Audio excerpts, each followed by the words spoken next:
নমস্কার, আমি মিঠু হেসেল থেকে মিঠু বলছি। আজকে মটন করব। যদিও গরম, এই মাংসটাকে আমি নুন, হলুদ আর ভিনিগার দিয়ে ম্যারিনেট করে রেখেছি। প্রায় 1 কিলোর মতন মাংস আছে, 3 জন মিলে খাবো। এগুলো নুন হলুদ এইবার দেবো এটার মধ্যে। এই বেশি করে তেল দিলাম, আর এই কাঁচা রসুনগুলো আছে সব গোটা গোটা দিয়ে দিলাম। এই রসুন দিলাম, এই গোটা কাঁচা লঙ্কা দিলাম, এই গোটা পেঁয়াজ কেটে দিয়ে রেখেছি ওটা দিয়ে দিলাম, এই টমেটো কুচি দিয়ে দিলাম,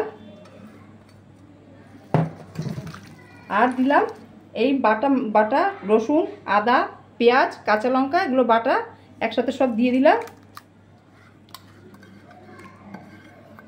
আর দেব লঙ্কার গুঁড়ো, কালার হওয়ার জন্য লঙ্কার গুঁড়ো দিলাম।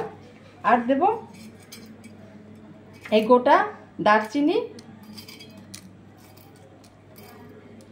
গোটা এলাচ,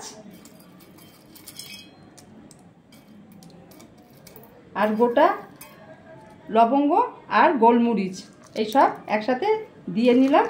এবার মাখিয়ে একসাথে বসিয়ে দেব। 3-4 ঘন্টা আগে নুন হলুদ দিয়ে ম্যারিনেট করে রেখেছি, আর ভিনিগার দিয়ে।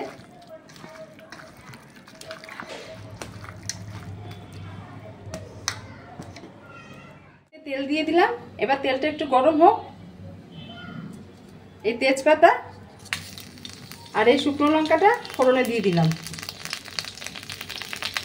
একটু ভাজা ভাজা হোক।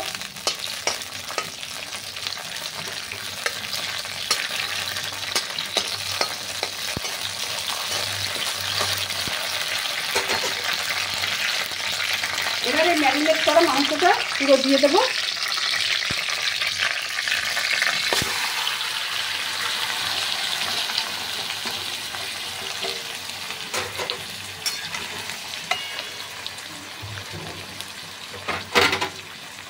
এবার হালকা একটু নেড়ে দেবো।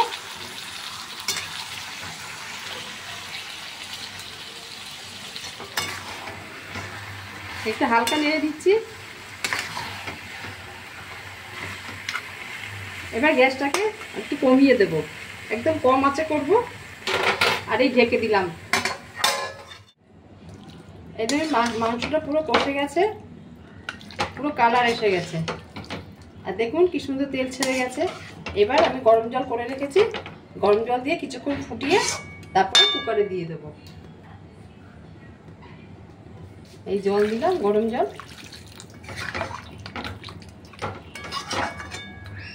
তারপরে কুকারে দিয়ে দেবো। এইবার কুকারে ট্রান্সফার করে দিলাম। এবার একটু 2-3টে সিটি দিয়ে নেব। Mutton ready. এইভাবে একবার করে খালি খেয়ে দেখুন কেমন লাগবে।